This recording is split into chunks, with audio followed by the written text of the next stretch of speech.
Since sailing our new Balance 526 catamaran from South Africa to Grenada at the end of 2021, we've been working our way north up the Caribbean.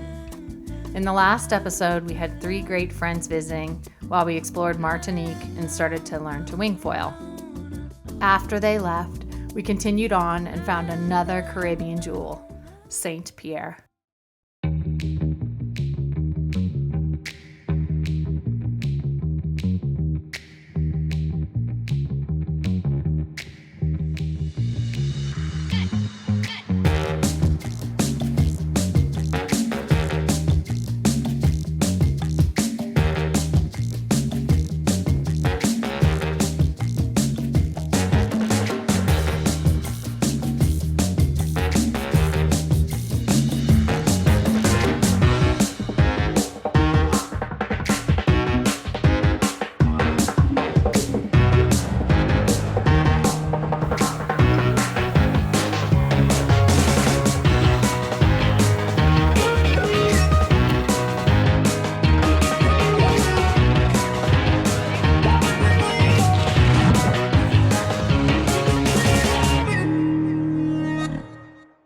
We woke up before dawn in the small town of St. Pierre to get a jump start on a long day of sailing. We had about 20 knots of wind as we pulled up anchor and headed out of the bay. Today was going to be a great sail. We had to go a little more than 70 miles from Martinique, up past Dominica, to a small group of islands just below Guadalupe called the Saints. One of the coolest things about sailing a performance catamaran like the Balance 526 is being able to sail nicely in light winds. Here we're doing a solid 8 and 9 knots in 9 to 14 knots of true. Some people think that sailing a boat like this is all about going 20 knots, which is really fun. But the reality is that when you're on a passage and living on the boat, you're really just trying to slow the boat down when you start getting into the 15, 16, 17 knots of boat speed. So speaking of that, now seems like about as good a time as any to talk a little bit about Little Bird's sail inventory. Now, I'm far from being an expert on performance sailing, but this is our 3rd catamaran, and we've learned a little along the way from sailing our Seawind 1000, a really cool little boat, and also our Katana 431, which we sold just before we launched Little Bird. The 526 comes with a large, powerful mainsail and a smaller jib. The main has 3 reefing points, and the only changes we made to the default setup was to make reef 1 a little deeper and spread reef 1 and 2 out a little more. We had heard from other owners they were tending to skip past reef 1 a little too quickly, and after using this setup for 6,000 miles, we can say we like it a lot. Feels really good, doesn't it? Yeah. In addition to the working sails of the main and jib, we added 4 optional sails. 3 of those are for light wind work and anything from, say, 6 or 7 or 8 knots to 20 knots. And we also added the stay sail for heavier upwind work. As for the specific sails, starting with the light wind set, first there's a general concept on a performance boat, you'll pull apparent wind forward, which is true. The faster the boat goes, the more the apparent wind pulls forward. For example, in a broad reach in 18 knots of wind, that quickly becomes a beam reach or even a bit to windward as you accelerate. And that same 18 knots a bit in back of you starts to be a little more than slightly in front of you.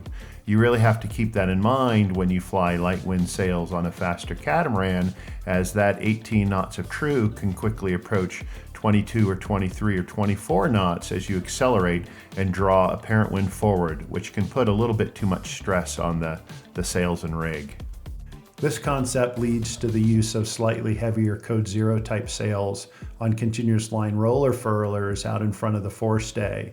Now, I don't want to get into a big explanation of what a Code Zero is and a Code D and all that kind of stuff, but I'm really talking about, screechers on continuous line furlers ahead of the forestay. On a cat, they all tend to be a bit more upwind capable, given your ability to pull the apparent forward. And your fastest speeds tend to be with the wind on the beam or slightly abaft, where you can generate the most apparent wind. That's why you see tracks on many of these boats jibe back and forth downwind. With all this in mind, we set up 3 light wind sails on Little Bird.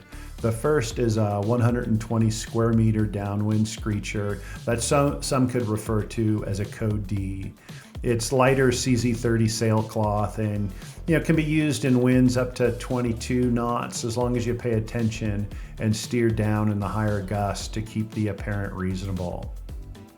We then have a smaller 90 square meter upwind Code Zero that you can sheet in between the shrouds if needed. The jib on cats like this can be a bit small, so this sail was mandatory in my mind as we don't have the larger Genoa to go to. This one is a bit more of a traditional Code Zero and a little heavier CZ60 fabric, and we can use it downwind in heavier air, or we could use it upwind, maybe just to about 18 true.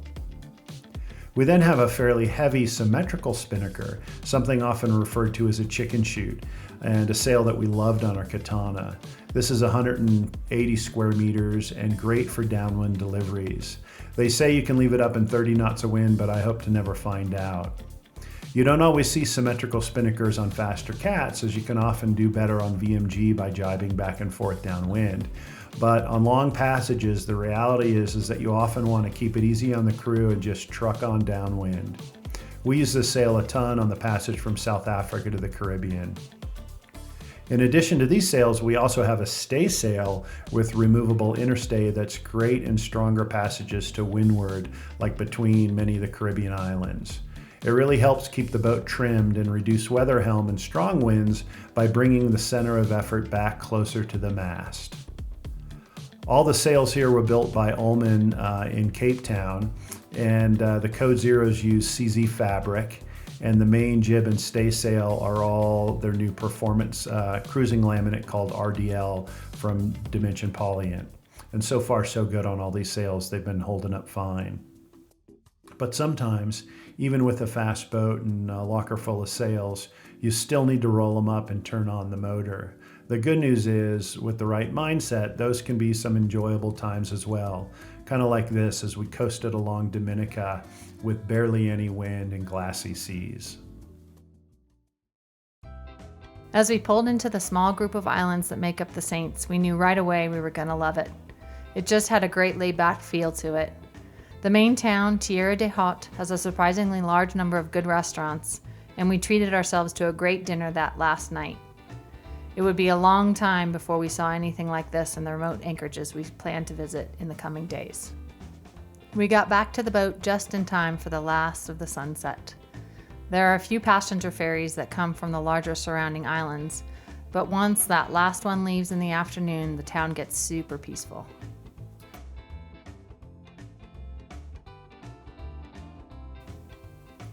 The next morning, we pulled up anchor and headed on a short hop across the bay to a small island where we heard there was a nice hike. The island is uninhabited except for a bunch of goats that seem to have made it a nice home for themselves. We hiked up a cement path to the top of the hill to explore the ruins of Fort Josephine. It's funny, even though we weren't confined to the boat like on a long passage, we really weren't going for the number of hikes we'd normally do at home. Maybe it's the heat, or maybe it's just that there's so many fun things to do in the water.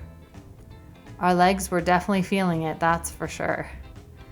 Up at the top was what was left of the old walled fort built in 1777. It was fun to wander around, and we also enjoyed checking out a host of interesting plants and trees. We walked around for a while and then found a great spot to take in the view of the anchorage and Little Bird below.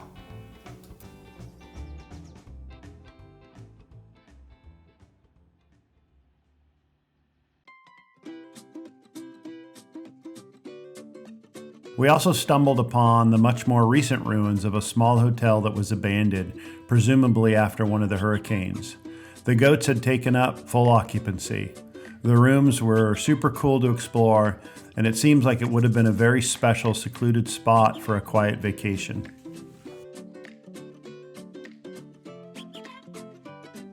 There was great snorkeling right there in the anchorage. We just jumped off the boat, and within 50 feet, we were in awesome, healthy coral heads, and we were seeing tons of reef fish. We had a lot of fun swimming back and forth along the reef, so much so that we went back to town the next day and signed up with a local dive operator to explore one of the many dive spots nearby. We need to start thinking about getting dive gear and maybe even a compressor for the boat. We just have to figure out what else we can throw overboard to compensate for all that additional weight.